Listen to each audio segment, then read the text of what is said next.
जय शिवराय शेतकरी मित्रांनो, पुढचे 4 ते 5 दिवस महाराष्ट्रासाठी अत्यंत महत्त्वाचे ठरणार आहेत। अनेक दिवसापासून पावसाची वाट पाहणाऱ्या शेतकऱ्यांसाठी आता मोठी दिलासादायक बातमी आली आहे। हवामानातील बदल पाहता राज्यात जोरदार पावसाची शक्यता निर्माण झाली असून जून महिन्यात राहिलेली पावसाची तूटही मोठ्या प्रमाणात भरून निघू शकते।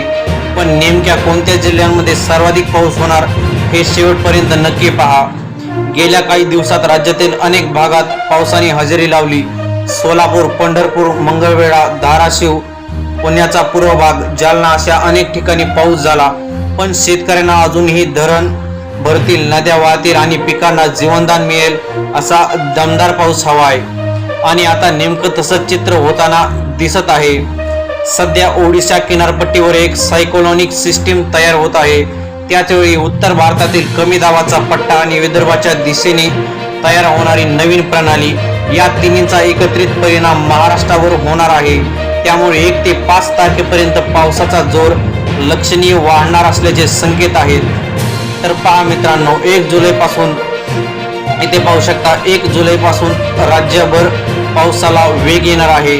2 जुलैला विदर्भात अकोला, अमरावती, वाशिम, बुलढाणा, यवतमाळ, परभणी आणि हिंगोली जिल्ह्यात मुसळधार पावसाची शक्यता आहे।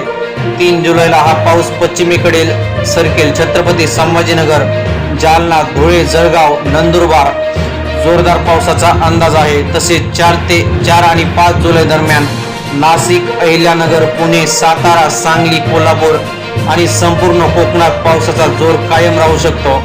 मुंबईतही या काळात अतिवृष्टी सदृश्य परिस्थिती निर्माण होण्याची शक्यता व्यक्त केली जात आहे। तर पहा मित्रांनो, याचबरोबर बीड, लातूर, धाराशिव, नांदेड, सोलापूर आणि पुण्याच्या पूर्व भागातही या प्रणालीचा चांगला परिणाम दिसू शकतो। त्यामुळे पावसाची प्रतीक्षा करणाऱ्या शेतकऱ्यांना मोठा दिलासा मिळण्याची शक्यता आहे। एकूणच राज्यात तयार होत असलेल्या हवामान प्रणालीचे पुढचे 4 ते 5 दिवस अत्यंत महत्त्वाचे ठरणार आहेत। अनेक भागात समाधानकारक तर काही ठिकाणी अति जोरदार पावसाची शक्यता आहे। आता हा अंदाज प्रत्यक्षात खरा ठरतो आणि किती खरा ठरतो आणि जोरदार कोणत्या जिल्ह्यात किती पाऊस पडतो यावर सर्वांच्या नजरा लागल्या आहेत। अशाच महत्त्वाच्या आणि खात्रीशीर हवामान अपडेटसाठी आताच आपल्या चॅनलला सबस्क्राईब करा। जय हिंद, जय महाराष्ट्र।